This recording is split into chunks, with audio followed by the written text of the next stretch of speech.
No comment, no comment, No comment. Sige na, ayaw. Chestnut, chestnut. Oh. 3, 1, 2, 3, 4. Siya ay secretary, magaling na kabinet. Sinasabi ng marami siya ay malupit. Pero sa commentary ay wala bang nagawa. Panay sabi sa media, no comment kami dyan. Tapos may nagmalaki, hinahanap mga natin. Mga nagawa niya nga sa DepEd. Hinahanap ka na namin ang mga pagbabago. Ni isa, walang akong nakita kahit No comment! Eto na, Inday Sara, resign na. Now na! Eto na, Inday Sara, resign na. Now na! Siya ay nahilo sa marami, no comment sa komentary. Ganyan talaga ngayon pag anak ni Dutai. Eto na, Inday Sara, resign na. Now na! Eto na, Inday Sara, resign na. Now na! Eto na, marami ang nahilo. Nakatinanap pa. No comment sa komentary. At ito, hinahanap pa namin sa kanya ngayon. Ang 19,000 na is those student. 125 million in 11 days. Ang lupit, di ba ng pagpubos ng pera ng bayan? Ito na, Inday Sara, resign na. Now na! Ito na, Inday Sara, resign na. Now na! Ay, ihilo sa marami, no comment sa komentary. Ganyan talaga ngayon pag anak ni Dutai. No Ito comment! na, Inday Sara, resign na. No comment! Ito na, Inday Sara, resign na. Now na! Sakay nahilo sa marami, no comment sa komentary. Hanggang ngayon, ganyan pag anak ni Dutai. Ito na, Inday Sara, resign na. Now na! Ito na, Inday Sara, resign na. Now na! 11 days na ubos ang 125 million. 19,000 go student ang hinanap namin ngayon. Ito na, Inday Sara, resign na. Now na! Ito na, Inday Sara, resign na. Now na! Siya ay no comment sa marami. Bag na nung ng harami. Pag nagtatanong pa siya, no comment, sumbong kay daddy. Ito na, Inday Sara, resign na. Now na! Ito na, Inday Sara, resign na. Now na! Siya ay idolo ng marami mga DDS. Kasi yung mga followers ninyo, kamukha na niya ni daddy. Ito na, Inday Sara, resign na. Now na! Ito na, Inday Sara, resign na. Now na! Magre-resign ka ba sa posisyon? Di ka mahubog. Kung gusto mo ay subukan natin sa kalye ang laban. Ito na, Inday Sara, resign na. Now na! Ito na, Inday Sara, resign na. Now na! Na nagsusumbong kay daddy, fentanyl ang hawak kasi kaya ganyan ka pa rin. Bumabatak ka kasi. Ito na, Inday Sara, resign na. Now na! Ito na, Inday Sara, resign na. Now na! Nagsusumbong pa kay daddy, kala mo di namin alam. Mga sumbong mo kay Dutai, alam na. Now na! Resign na! No comment!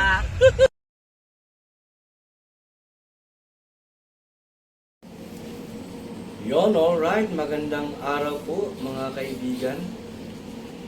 Okay, today is May 16. Alright. So, kamusta po kayong lahat? Tayo ay mag-uploaded video lamang mga kaibigan. Dahil sa eto, busy tayo. Anyway, meron tayong bad news at saka good news para sa lahat ng mga kaibigan. Itong kaganapan o magaganap bukas ng mga kaibigan ay nakakalungkot po na ibalita na yung gaganapin na rally para po sa DepEd ay nakansela, no? Actually mga kaibigan, ito ay siguro a week after nung makuha yung permit, no? Or a week after ng pagkuha ng permit mga kaibigan, ay napag-usapan na po ito na ikakansela dahil sa ilang mga kaidahilanan, lalong-lalo na po yung lokasyon, no? Kasi napakaliit po ng lokasyon kung doon sa harapan mismo ng head office po ng Department of Education. And knowing naman po, di ba?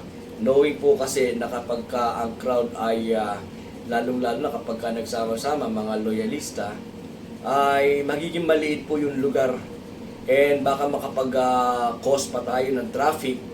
So, noon pa man ay napag-usapan na namin na if ever ay dapat i-cancelahin na lang po itong rally dyan sa DepEd, no? So, ngayon lamang mga kaibigan, no? Ngayon lamang namin na sabi ito, no? Just in case baka bukas ay meron pumunta sa inyo sa DepEd ay cancel na po ang rally doon sa DepEd, no mga kaibigan. And that is the bad news, no?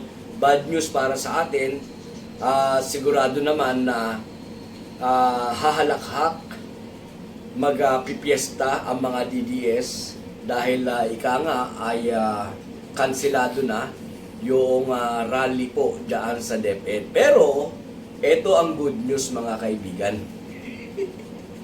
Ang good news po mga kaibigan, bukas, alas 3 ng hapon, ang assembly time, and the program will start from 4 p.m.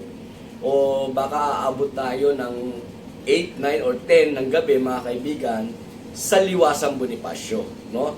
So, ito po yung Sara Resign Rally, no mga kaibigan, na gaganapin po daan sa Liwasang Bonifacio. And alam nyo mga kaibigan, kapapasok lamang na balita, kabubulong lamang sa atin ang ating bugwit, no mga kaibigan, na bukas din pala ay meron din gaganapin daw, di umano na prayer zumba. Prayer zumba dahil meron muna silang mass, then after the mass ay magsasagawa sila ng Zumba. Ito naman ay to support BP Sara, no mga kaibigan. And ito nakakatuwa, yung kanilang lokasyon ay pinili nila na medyo lumapit, medyo malapit, no. Sila ay nasa kabilang side ng City Hall, then ang Liwasang Bonifacio naman ay nasa pagitan po ng City Hall at saka ng Loton, no. So halos magkalapit lang, no mga kaibigan. And ang mangyayari niyan bukas mga kaibigan, so kaya nga ihahabol ko ma-upload itong video na ito, no, para manawagan, no, sa lahat na mga kaibigan, no, sa lahat na po ng maaabutan, kung saan makakarating itong ating boses, itong ating video mga kaibigan, lalong-lalo na po sa mga nasa Pilipinas. Let's support, no, supportahan po natin yung Sara Resign Rally bukas, no mga kaibigan. And as I have said before, ito po ay history in making. No, history in making to mga kaibigan. Bakit po? Kasi sa kauna-unahang pagkakataon ay mayroong pagkilos na inorganisa ng mga hindi naman po talaga mga organisador ng rally, no mga kaibigan. Pero dahil lamang po bugso po ng pagmamalasakit sa bayan, ay nagkaroon po ng iisang tinig ang lahat po ng mga vloggers, no, na kung saan inumpisahan mula sa meeting, pagkatapos ay sa panawagan, no, suportahan natin ito mga kaibigan, no, makibahagi po tayo, payagan natin na yung sarili natin, kung meron din lang tayong pagkakataon, ay payagan natin na makabahagi po tayo sa kasaysayan, no mga kaibigan. And ano pa ba? Karagdagan bukas ng mga kaibigan sa mga pupunta po sa Liwasang Bonifacio ay panigurado lang ay magdala po kayo ng payong, no mga kaibigan. Kumbaga panangga sa ulan, just in case na merong magaganap na pag-ulan sa bandang hapon, no. So magdala po kayo ng payong, ha. Dala po kayo ng payong at saka kapote. And ano pa po ba? Merong pagkain, merong mga inumin na inihanda sila, pero panigurado na rin, for security na rin mga kaibigan, ay magdala na rin po kayo, no, para sigurado, no. And ano pa po ba? Bukas mga kaibigan, sa rally ay magkaisang tinig po tayo, ha? Tandaan ninyo, ang isisigaw po natin doon ay Sara resign, no, mga kaibigan. And bago kayo umalis sa inyong mga tahanan papunta sa Liwasang Bonifacio, ay siguraduhin nyo na mag-offer muna po kayo ng dasal para humingi ng basbas sa taas, no, mga kaibigan. And ano pa po ba? Yun, bonus na lang yung mga vlogger na mga iniidolo ninyo, makikita po ninyo bukas. And magkaroon kayo ng chance na magpa-selfie sa kanila, no, mga kaibigan. So yan, bukas po ay magkita-kita tayo sa Liwasang Bonifacio. Gusto ko kayong makita, mga kaibigan, kahit sa online man lang, no, dahil gagamit po ako, kung magla-live po ako bukas, gagamit po ako ng mga live coverage nung mga kasama natin na magko-cover po ng rally sa Liwasang Bonifacio. So, gusto ko kayo makita doon, mga kaibigan. Hindi nyo man ako makita ng personal, pero kayo makita ko kayo kahit sa video lang, no? So, ayun, mga kaibigan, maraming salamat po. At ingat po kayo bukas. At gusto ko na rin samantalahin yung pagkakataon na na saluduhan, no? Saluduhan yung mga kaibigan natin na nag-organisa, nagtulong-tulong, and syempre most especially doon sa kay Mayora.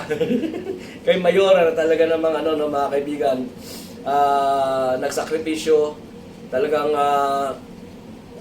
full effort, no, mga kaibigan, para doon sa paghahanda, lalo na sa mga gamit, no, sa pagbili ng tent, sa paghahanda sa pagkain, pagkatapos do sa mga t-shirt, sa mga ID, no, mga kaibigan, talaga saludo ako sa inyo, mga kaibigan, ha. So, kita-kita po tayo bukas, and please don't forget, mga kaibigan, pag-upload nito, paglabas sa YouTube, paki-like and share po, okay? Maraming salamat, ingat lagi, God bless, ingat po bukas sa rally, okay? Babush! Mga minamahal kong kapatid, ang ating news reflection ngayong araw ay hango sa mga wika ni Vice President and Education Secretary Sara Duterte. Noong panahong iyon, bugbog sarado ang mga bangkang Pilipino sa West Philippine Sea dahil sa pag-water cannon sa kanila ng China Coast Guard. Nanghingan si Sara Duterte ng pahayag sa usaping ito. Ang kaniyang tugon, no comment. No comment. Sa mga kritisismong wala siyang imik sa pang-aapi sa mga Pilipino sa sarili nilang karagatan. Tugon, No comment. sa patuloy na panghaharas ng China sa atin sa West Philippine Sea. Tugon, No comment. sa naval patrols at sa activities ng US, Australia, Japan at ng Pilipinas sa West Philippine Sea. Tugon, No comment. ating pagnilayan ang mga salita ng ating mga pinuno. No comment.